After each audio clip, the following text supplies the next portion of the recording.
Tharau le mo chuan local ro antia arsia piangin local ro ti ro se chu kan tel ve ngai kan tel lo chuanin min chan nam don lo re reng he thu hi puang turin pathianian ham thatna na men lo min pe he thu hi du chuan Vantirhkoh ten an hril thei vek tu na khwanin Iran rama khwanin Iraq ate Iran ate Turkey ate khwan Vantirhkoh pathum tu chan soi tin lo hriam ko Christian lu thei lo na khwan tu na khwan an puang char YouTube pa khulaya kan pastor rongbol te ho inan ron chua heng te ngai thavero kan ti du lo chuanin Israel ngi te lung te talanau chua khanga te mai Vantirhkoh ten men non tiang ke ni chu nol kan ni mai don min tira kan kal du that lo ka van Jerusalem limin lom turin kan telve tura in be se le bok sia di ton reng lo Iran rama khwanin kan ko san ringot pon underground church paruk chuang kan nei engting ne khang ho kha paruk underground church ru ka kan lo nei the Vantirhkoh panin pathian zong tak ho ka an lo thut chil thina asai tu hi pastor Subhash ania ani hian America tangin ronga bola khuta khon Persian tong thiam ka rongbol turin an tir thina ama po hi azukal thina ni in thup vek khana wang chu khunga khonin Bible nei ringot po kha in den hlum na in hal hlum na ni a ril te tu soilo Bible chia ringot po kha in thana nia ami pastor kha in thup deuh khan rongbol na ne ya ta khanin voi khat chu Muslim imam kha ho tu ni chu pastor ang ni chu khan pastor karon ko local te te heu min man chua ka ni mo ka thil ti a sia ni mo ten law mem kan kal lo ngam si lo wa kala ta khanin khun deuh mai hian pastor baptisma min chanti ro ti tareng mai ni khan min bol ni mo min do pa ni mo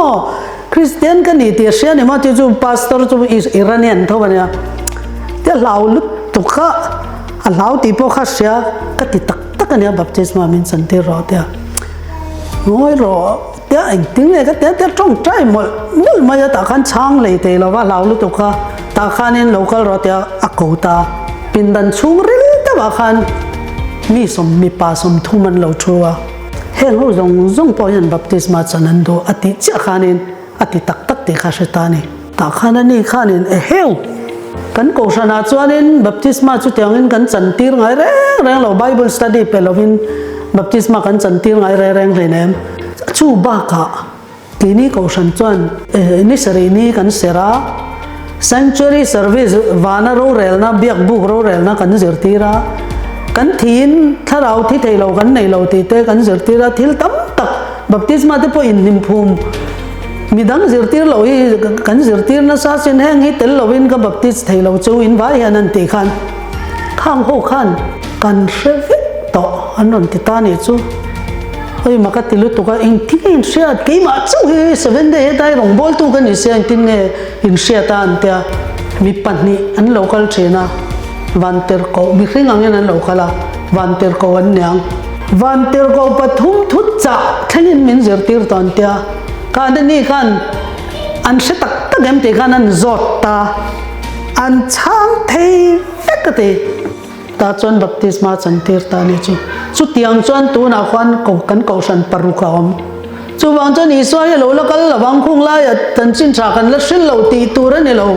tu na yan man la chak lu tok Vantirhkoh in an zirtir pe chu ngai to te ke ni ai khan enganga fia in ngen soyanga tin khung ron baptisma ron chang re reng chu thi ngam vekin an ron zom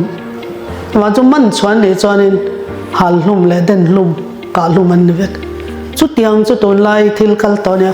ke ni hret to kum som ni som thum som li som nga he thu tak lo se to pom tak du si lo chu min nol vek don chu min kan in nol tir chon khovela a ber kan ni don ani